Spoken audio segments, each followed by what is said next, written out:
Hi, so I wanted to make a quick video for people who are looking to find a job. This is called Learn the Rules, Find a Job, because I really believe that if we have some tips, if we have some rules that we can apply to our job search, that we're going to be a lot more effective in achieving the job, the outcome that we want. So this is particularly aimed at graduates or people who don't have experience, because I think that's one of the hardest times to find a job. Having said that, it's also applicable to other people who are looking for work as well. This isn't a make a fantastic CV guide, this is a find a job guide. So, a fantastic CV is expected of you as an absolute bare minimum. The reason I'm not doing a video about that is because there's over 5 million pages on the internet that can help you make a fantastic CV. One more page from me isn't going to necessarily improve that for you. That's the first tip.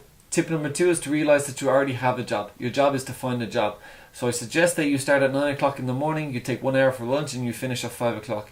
Your day consists of writing CVs and cover letters, and you approach this the way you would approach a full-time job if you were already employed.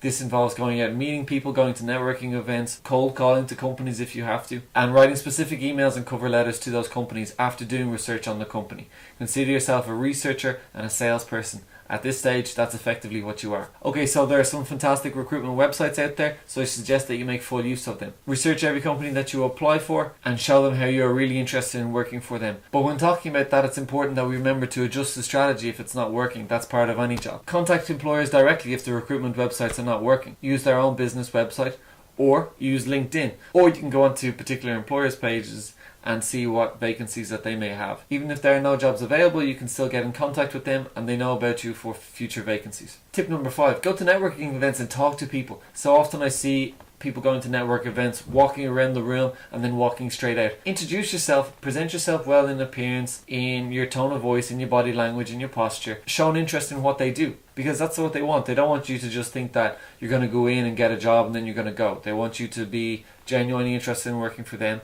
because after all, they want to work with people who want to work with them. They don't want to work with people who just want to take their jobs and take their money. An obvious one, use your contacts and use them well. If you meet people to get advice or to get connections or to get links, I suggest buying them a coffee or giving them something of value. It's like the previous point I said, nobody likes when you're just taking things off them. Everyone likes receiving things, whether it be presents or something small like a free coffee. So the very least you can do is buy them a drink or give them something that they can use. Everyone you meet might be a connection, whether it be a friend, a friend's friend. Build good relationships with everyone you meet, because, well, the first thing is it's a nice thing to do, and the second thing is that you never know when they're going to come into contact with you or how they might help you out. Give first, give second, and receive third. Find ways to solve problems of the businesses. Find ways to make them money, or ideally both. When I spoke to the recruiters at the job fair, this is what they ultimately want people to do. It's very, very simple. You tell any business that I'm going to make you money, they're going to want to talk to you. Tip number 9, realize that experience and qualifications are not always necessary. Of course, qualifications and of course experience are very good and very beneficial for you, but please realize that they are not always necessary.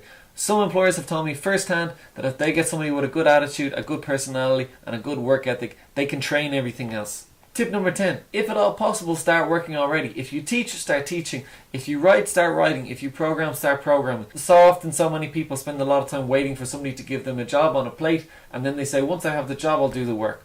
But often, if you're already doing the work, it's a lot easier for somebody to engage with you and to give you a job, because they can see proof. So for example, if you're a writer and you go to a newspaper and you say, look, I'd love to write, the first thing they're going to say is, show me some of the writing that you've done before. Finally, I hope you have received some good information from these tips. It's by no means a complete list. I hope to release another 10 tips soon. Sign up online and come to any of my workshops for more information on how to achieve your goals. Or for individual coaching sessions, please feel free to contact me. These sessions are ideal for people who are looking for some direction or who are not sure what to do